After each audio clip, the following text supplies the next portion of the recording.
Hello students, last video में हमने बात की थी कि मोनोपोली इक्विलिब्रियम कहाँ पर डिसाइड होगा, शॉर्ट रन में और लॉन्ग रन में।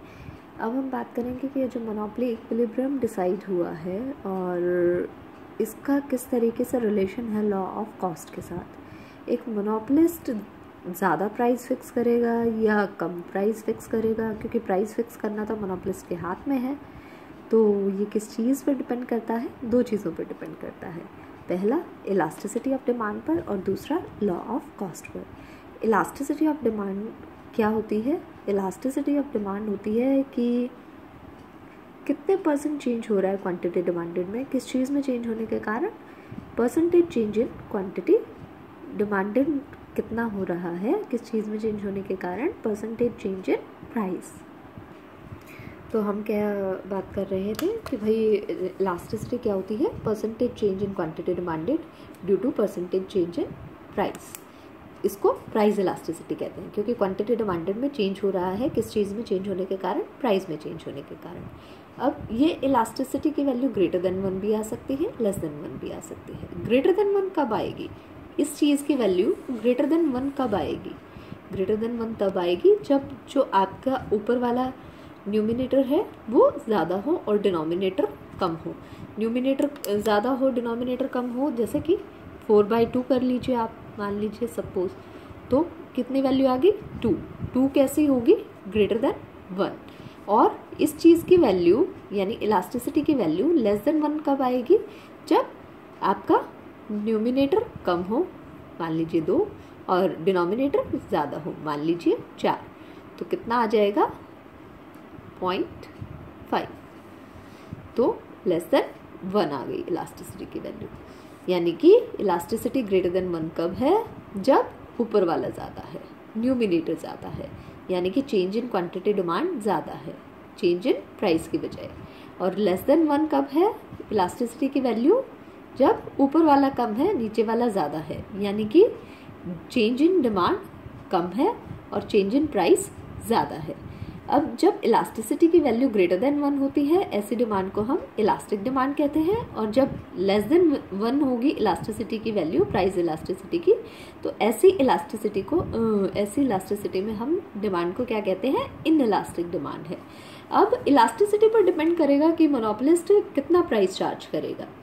यदि मान लीजिए उसके गुड्स की जो डिमांड है वो इनइलास्टिक डिमांड है, यानी इलास्टिसिटी की वैल्यू लेस देन 1 है, इनइलास्टिक डिमांड है, तो ऐसी कंडीशन में क्या होगा?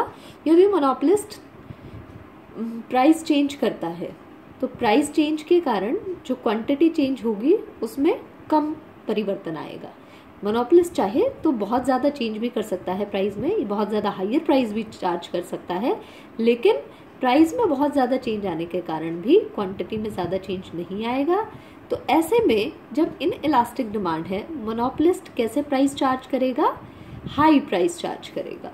और जब इलास्टिक डिमांड है, इलास्टिक डिमांड का मतलब कि जैसे ही मोनोपोलिस्ट थोड़ा भी प्राइस चेंज कर देगा, प्राइस में चेंज आने के कारण आपकी क्वांटिटी डिमांड में ज़्यादा चेंज आएगा।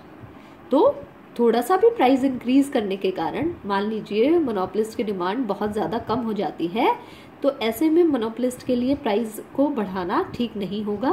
तो इलास्टिक डिमांड के सिचुएशन में मोनोपोलिस्ट कैसा प्राइस चार्ज करेगा? लेस प्राइस चार्ज करेगा। तो हाई प्राइस चार्ज कब किया जाएगा? जब इनइलास्टिक डिमांड है। और लेस प्राइस कब चार्ज किया जाएगा? जब डिमांड कैसी है? इलास्टिक। तो प्राइस इलास्टिसिटी डिसाइड करेगी कि किस तरीके से मोनोपोलिस्ट लॉन्ग रन के इक्विलिब्रियम में प्राइजेस को चार्ज करेगा, ज़्यादा चार्ज करेगा या कम चार्ज करेगा। दूसरी हम जो बात कर रहे हैं वो बात कर रहे हैं हम कॉस्ट की, यानी मोनोपोली इक्विलिब्रियम में कॉस्ट किस तरीके से अफेक्ट डालेंगी प्राइस चार्ज करने के लिए। तो 3 तरीके से आपको कॉस्ट देखने को मिलेंगी। लॉ ऑफ कॉस्ट की जब आप बात करते हैं, डिमिनिशिंग कॉस्ट हो सकती है, कांस्टेंट कॉस्ट हो सकती है, इंक्रीजिंग कॉस्ट हो सकती है। डिमिनिशिंग कॉस्ट की बात करें तो जैसे जैसे आप आउटपुट बढ़ाते जाते हैं वैसे वैसे आपकी पर यूनिट जो आउटपुट की कॉस्ट है वो कम होती जाती है। ऐसे में आप कहते हैं आपकी कॉस्ट कैसी है? डिमिनिशिंग। अब डिमिनिशिंग कॉस्ट के केस में किस तरीके से प्राइसेस पर फर्क पड़ता है, डायग्राम के थ्रू हम इसको देखेंगे। एक्स एक्सिस पर आउटपुट, वाई एक्सिस पर रेवेन्यू और कॉस्ट लिया है। फिर हमने वही डाउनवर्ड स्लोपिंग क्या बनाया है? एवरेज रेवेन्यू और उसके नीचे मार्जिनल रेवेन्यू। अब हम अभी तक जो कॉस्ट कर्व की बात कर रहे थे, एवरेज कॉस्ट की बात कर रहे थे, मार्जिनल कॉस्ट की बात कर रहे थे, तो हम यू शेप कर्व की बात कर रहे थे, यू शेप की। यू शेप जब कर्व होता है तो पहले डाउनवर्ड स्लोपिंग होता है, फिर कांस्टेंट फेज आएगा और फिर अपवर्ड स्लोपिंग होगा। यहाँ पर हम डिमिनिशिंग कॉस्ट की बात कर रहे हैं तो हमने केवल डाउनवर्ड स्लोपिंग कर्व की बात की है, यानी कि जैसे जैसे आपका आउटपुट बढ़ रहा हो वैसे वैसे आपकी कॉस्ट डिक्रीज हो रही हो। इसीलिए जो हमारे कॉस्ट कर्व है वो किस तरीके से बने हैं, डाउनवर्ड स्लोपिंग। दूसरी चीज़ यहाँ पर जो ध्यान देने की है वो ये कि लॉन्ग रन इक्विलिब्रियम की बात कर रहे हैं हम। लॉन्ग रन इक्विलिब्रियम के साथ हम लॉज ऑफ कॉस्ट को अटैच कर रहे हैं। तो लॉन्ग रन इक्विलिब्रियम में हमने देखा था कि मोनोपोलिस्ट कैसे सिचुएशन में होगा, हमेशा सुपर नॉर्मल प्रॉफिट्स के सिचुएशन में होगा। और सुपर नॉर्मल प्रॉफिट कैसे कब आप अचीव कर सकते हैं, जब आपका एवरेज रेवेन्यू ज़्यादा होता है किससे, एवरेज कॉस्ट से। तो आपका एवरेज रेवेन्यू ज़्यादा होना चाहिए, इसीलिए आप रेवेन्यू कर्व ऊपर की तरफ बना रहे हैं, एवरेज रेवेन्यू कर्व और मार्जिनल रेवेन्यू कर्व। आपकी कॉस्ट कम होनी चाहिए, इसीलिए आपने कॉस्ट कर्व नीचे से शुरू किए और downward sloping average cost curve और उसके नीचे मार्जिनल कॉस्ट कर्व आपने बनाए। अब आपको पता है कि आप कहाँ इक्विलिब्रियम में होंगे, where M C is equal to M R. अब ये एम सी की लाइन है, ये डॉटेड लाइन एम आर की लाइन है। एम आर और एम सी दोनों एक दूसरे को ई पॉइंट पर काट रहे हैं। तो नीचे और ऊपर की तरफ लाइन एक्सटेंड करने के बाद हमें इक्विलिब्रियम आउटपुट मिल गया ओ क्यू। और हमें जब ऊपर की तरफ लाइन एक्सटेंड की तो यहाँ से क्या मिलेगा, एवरेज रेवेन्यू कर्व को ये लाइन छू रही है तो यहाँ से हमें क्या मिलेगा, एवरेज रेवेन्यू। तो ओ सी ओ डी जो हमारा क्या है वो क्या है, एवरेज रेवेन्यू है। और क्योंकि हमने ये लाइन से यहाँ ड्रॉ करी है तो ये एवरेज कॉस्ट कर्व था हमारा, तो यहाँ से हमें क्या मिल गई, एवरेज कॉस्ट। ओसी हमारी क्या है, एवरेज कॉस्ट। ओडी हमारा क्या था, एवरेज रेवेन्यू। तो आप देख सकते हैं एवरेज रेवेन्यू ज़्यादा है और एवरेज कॉस्ट कम है। तो ऐसे में ये आपके क्या अराइज होंगे, सुपर नॉर्मल प्रॉफिट्स अराइज होंगे। अब इसी के साथ दूसरी जो बात है, एक और ध्यान देने लायक, कि आप डिमिनिशिंग कॉस्ट की बात कर रहे हैं जब आपका कॉस्ट कर्व्स डाउनवर्ड स्लोपिंग है, एवरेज कॉस्ट भी और मार्जिनल कॉस्ट भी। हमें ये देखना था कि ऐसे में मोनोपोली में जो है वो कहाँ पर प्राइस फिक्स किया जाए, लो प्राइस फिक्स किया जाए या हाई प्राइस फिक्स किया जाए। क्योंकि आप डिमिनिशिंग कॉस्ट की बात कर रहे हैं तो जैसे जैसे आपका आउटपुट बढ़ रहा है वैसे वैसे आपकी कॉस्ट डिमिनिश होती जा रही है।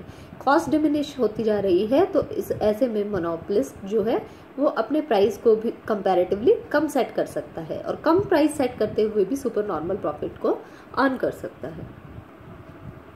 फिर है इंक्रीजिंग कॉस्ट और कांस्टेंट कॉस्ट। इंक्रीजिंग कॉस्ट क्या होगी, जहाँ पर जैसे जैसे आप आउटपुट बढ़ाएंगे वैसे वैसे आपके पर यूनिट कॉस्ट आउटपुट की बढ़ती जाएगी।